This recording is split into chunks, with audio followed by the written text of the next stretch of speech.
Early career, Arryn, you grew up in Melbourne. First thing I wanted to check in with you was you started off playing Aussie rules and you kicked 99 goals in a season for the under-16s. Is that true? Brennan Favola ate your heart out. Talk to me. Yeah, that is true. I definitely took advantage of the competition there. So, that one's true. That was a lot of fun. Yeah. Oh, I've got one. This is just what's the biggest kick you've ever done, man? The biggest kick. Yeah. In a game, I've hit one 68 yards. So that's kind of one. But I think I hit a bigger one playing at Williamstown one day. I think it probably went about 75, 76. I had a nice wind behind me, but we don't count that. So it went through. That's all that matters. Similar to nailing a really good drive, that feeling when it comes off, it's like, oh yeah. Oh yeah, that is very, very true. Yeah, when you step up and you deliver, and then you just get to pick up the tee kind of straight away. That's the feeling for sure. Yeah, Sandy. Let's talk about AFL a little bit to start with. You spent some time at the Saints, 28 games with them. You were drafted by them a couple of seasons as well. What was the experience like playing in the AFL, and how did the professionalism compare playing for St Kilda? Yeah, I mean, I was very fortunate to be drafted by the team that I kind of grew up following, which was unbelievable, and I got to play with some legends, not only just from the club, but for the game. Nick Rewalt, Lee Montagna, Nick Del Sano, Lenny Hayes, to name a few. And I was very fortunate to play with guys that were kind of in their prime, trying to win a flag, and it didn't quite work out while I was there to achieve the ultimate goal. But I got to play with some absolute stars, and I played 5 seasons there, which was great. It, ups and downs is kind of what most people have, and kind of unfortunately didn't get the chance to play a little bit longer, and I would have loved to, and injuries and that kind of occur, but it is what it is, and you kind of just have to take the next step forward and go from there. But as you mentioned about the professionalism, it's kind of very similar from the NFL to the AFL. Guys put in so much effort and to make themselves better each day, and the ultimate goal to have that success, whether it's either winning a grand final in Australia or a Super Bowl over here, is what we strive to achieve, and people go out there and work every day to make sure that happens. Yeah, you're dealing with a different caliber of athlete over there. What's that like as an Aussie dude? Like, we take our sport seriously, but you are talking about some of the most supreme athletes on earth. You walk into training. Do you get to watch that? Man. Well, I get to watch it. Don't worry about that. It's unbelievable. Yeah. Some of the speed that these guys have, the quicker guys like the wide receivers and that they have, is just unbelievable. The way they glide across the field and make such sharp cuts and that to find themselves space, and it's truly incredible. And then you've got the bigger dudes that have been able to lift 350 kilos on the weight bar on a squat bar, and they're just absolute monsters of men. And it's the different types of athlete that you get is definitely something that you see in the NFL, but they all specialize in what they need to do and do it very well. So obviously there's contact as well in Aussie rules, but as we mentioned, in the NFL and especially special teams, you have the fastest, the biggest blokes trying to make a name for themselves as well, trying to get onto, more the defensive or offensive team. You're looking across, though, sometimes and seeing the Watt brothers, Aaron Donald, Myles Garrett, these sort of fellas. I'm guessing there wasn't quite that sort of fear maybe before in the concept of sport to you to look and see these guys trying to charge you down, and potentially, they're trying to get to the ball. Oh yeah, I agree with that. I don't even know what else to say there. I 100% agree. Seeing them across the other side trying to absolutely kill you, that's just plain and simple. They're just want to get there as fast as they can to try and demolish you. That's just something that I probably didn't quite get my head around quickly enough, and then I see them on the other side. Then I'm like, wow, this is real. So it's pretty interesting stuff. But when it comes down to it, I just got to focus on what I got to do and hope that the guys in front of me protect me so I can get the ball off. So it's good. Oh, well, you got one of the best lines in the NFL, mate. So you must be feeling a little bit comfortable back there. Yeah, no, we do feel pretty good back there, and my group of guys that kind of helped me get the ball off is good, and the offense and defense are pretty strong at their stuff too, on the O line and the defensive line. So we're looking pretty good at the moment. Well, what's it like having another Aussie on the team? That is rare for an Aussie NFL player to be like, "Hey mate, oh hey mate." Yeah, it's been nice, to be honest. Having Jordan Mailata there has been great. He's a character. Got a great sense of humour, and it's good to have him in the locker room. The lingo can continue on from what you get in the Australian locker rooms, which is good. Most of the Americans don't really understand that type of stuff, so hard to have that dialogue. But having him there is certainly good, and really enjoy him being around the club. That's for sure. Not just around, he's been a absolute dynamic inclusion into the NFL since he got drafted, surprising everyone. But yeah, absolutely. He's been an absolute star, and obviously last year was kind of his first big year starting for the team, and just has made huge progress. And honestly, I would say he's one of the better left tackles in the game. And he's only 24, 25, so he's got plenty of work to get himself even better and hopefully be the best. So let's talk about the end of your AFL career and then the transition period, if you don't mind. Had it been a concept to you before? Had the NFL ever appealed to you? Had you started, a few injuries, like you said, you started to know that things were maybe winding down for your AFL career? Were you immediately on the lookout, or it was something you'd consider? Or how did that whole process work from thinking, oh, geez, I'm not really in the coach's books, or how did the whole process work for you? Yeah, I mean, for me, the NFL thing was always a cool thing to potentially go and do. I'd thought about it even a little bit even before I'd even got drafted at 17, 18.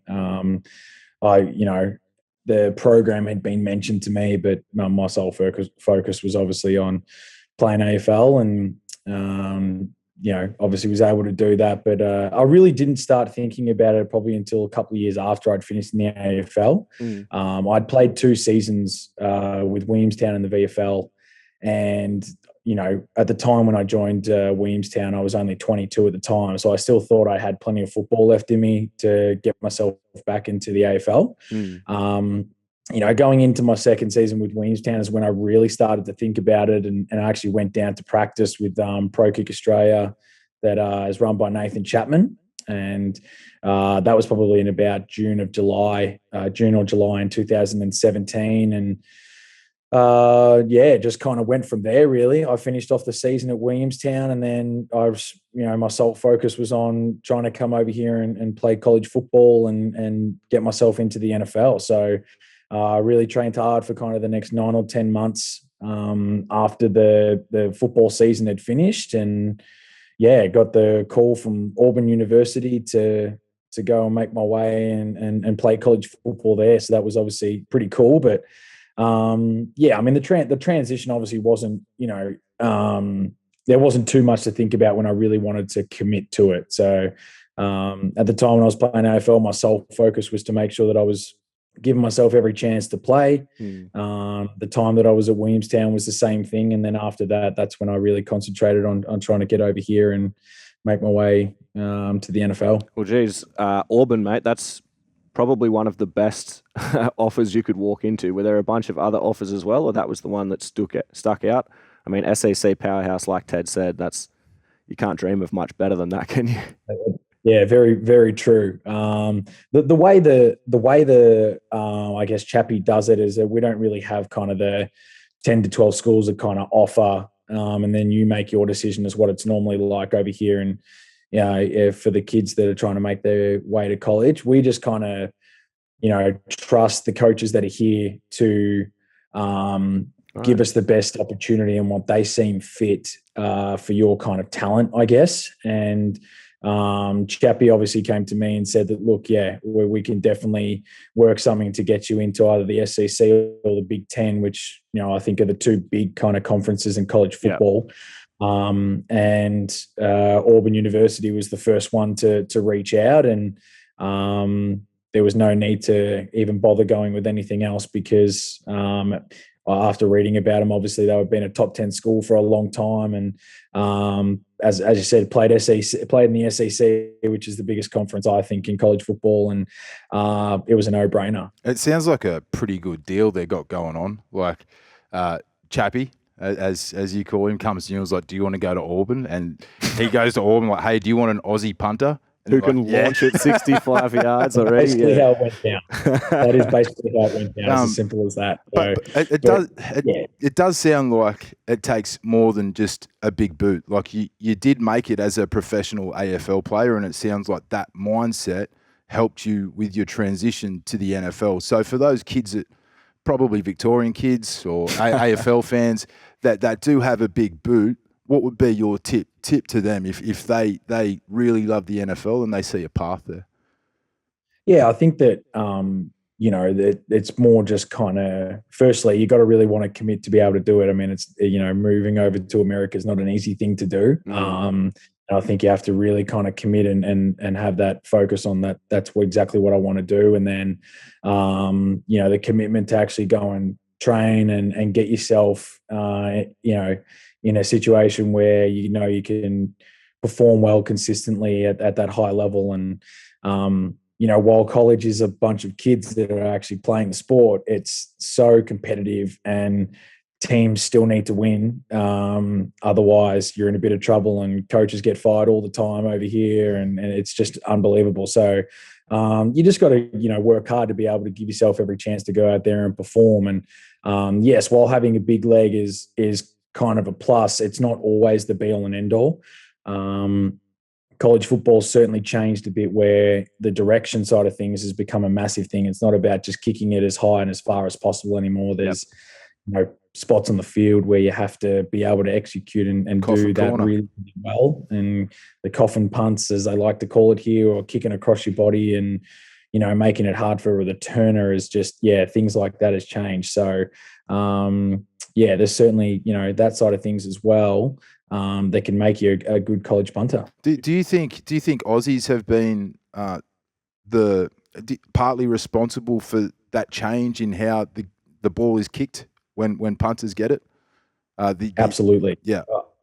I truly do believe that, and that's obviously just my opinion, but I think that's definitely come into the game because the Australians came over here and started doing that really, really well.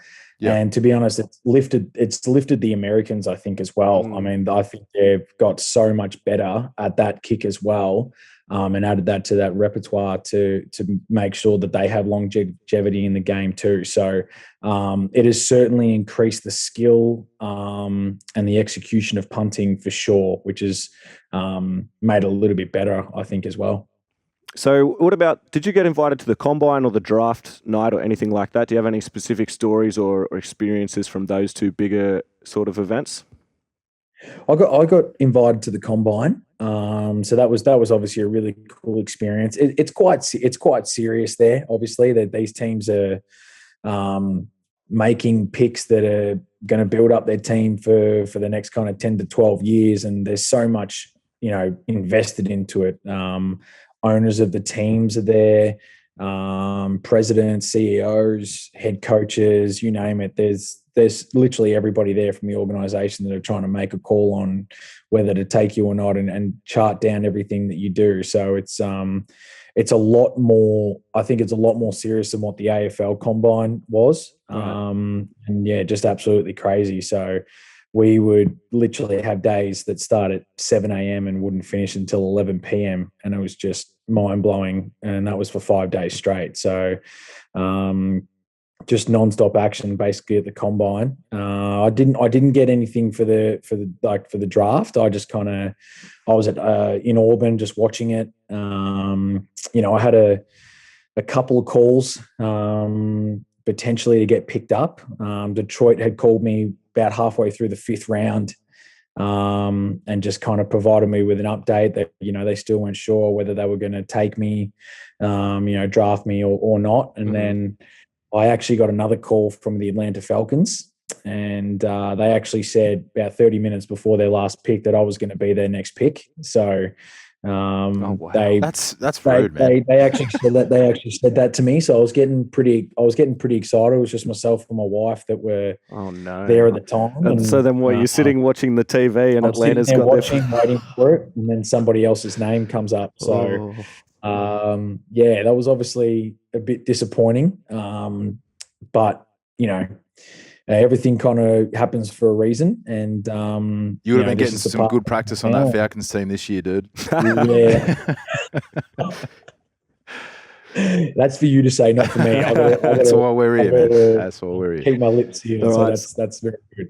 I'd say Peyton Manning seems like he's always treated Pat McAfee fairly well. Well, those two have a solid relationship. Have a look at the contract, his podcast contract. But seeing Pat McAfee be all of a sudden one of NFL's most popular pundits, does that open it up for you? Like other punters, hey, now we can get on TV. This avenue has opened up. Oh, well, when you have someone like Pat McAfee being able to put stuff up on his social media, then of course you're going to get, hopefully get a couple little extra accolades and that too, which is pretty cool. So, I had a tackle last week, and he put it on his post and that, so that kind of went through the roof, which is pretty cool. So I got a couple extra followers on it, and away I go. So it's nice. Let's talk about the tackle now that you've brought it up, because I was going to get into that, mate. Punter chasing down one of the elite cornerbacks in the NFL. You've got wheels. Talk to me. Oh no, I'm fooling everybody. Trust me. It's, I don't know. There was just instincts kind of kicked in and was able to kind of get him, chase him down and do it. But I'm absolutely fooling everybody. I don't think I'd be able to do that again. Well, but, the kicker whiffed on the ankle tap attempt, mate. But you've got him with a perfectly executed legs tackle. It looked great. Yeah. My man Jake Elliott certainly. Definitely went early on it and then didn't get it done. So I knew it was up to me, or else he was scoring. So I had to do something. It's probably tougher being an Aussie punter as well. It's like most punters, they're like, dude, get out of the way. But Aussie punters is like, nah, get him. We're part of it. We're getting involved. Yeah, we are involved. Aussie punters have probably made up a fair percentage of every tackle the punters made in the NFL, I reckon. One of the other responsibilities for you as the punter is, mate, that you're also the holder, which people forget sometimes. Is that sometimes a more nervous pressure moment, holding for your good friend Jake? And have you been part of a game winner yet since you've been at Philly? I haven't been part of a game winner yet. Hopefully we get that very soon, because that would be awesome, an awesome feeling to have Jake have a walk off, win and be part of that. Yeah, I mean, it can kind of be a bit nerve wracking. You still want to make sure that you do that well too, and making sure you're getting that job done. But at the same time, it's kind of a fun thing to do. Just go out there and make sure that it's put in the right spot for him, and he can just kind of go out there and do his thing. And it's definitely a job that I don't necessarily think about too much, just because of how fast the play goes. It's just kind of in instinct, and we put a lot of time and effort in to make sure that it's just kind of a smooth operation. And so when it goes out there on game day, it's just, it's like we've been there plenty of times before, and there's no reason to not go out there and do it again. But, hopefully we're part of a game winner soon, and that'll be a pretty cool moment. Never actually made a mistake like laces the wrong way out or anything like that? You've been responsible for 100%. 100%. I'll be honest with you. The one that got blocked last week that I made the tackle on, I actually spun the wrong way, and it just was lucky that it got blocked instead of Jake kicking it and missing it. So here we are giving you praise for something that you actually ballsed up to start with, mate. Look, I just, I got to tell you what happened. So it's it is what it is. But let's just leave it at that, and we'll go on with the tackling. That's fine. Thank you very much. Best wishes for this weekend as well, for the game this weekend and for the rest of the season. And may you have many coffin corners to come. Hopefully there's a lot more to come. And yeah, absolutely. I appreciate you guys having me on. It's been a lot of fun. Legend. Thank you, mate. Cheers. Thank you. From me and Ted, that's everything for this week, guys. Thank you very much. We'll see you next time.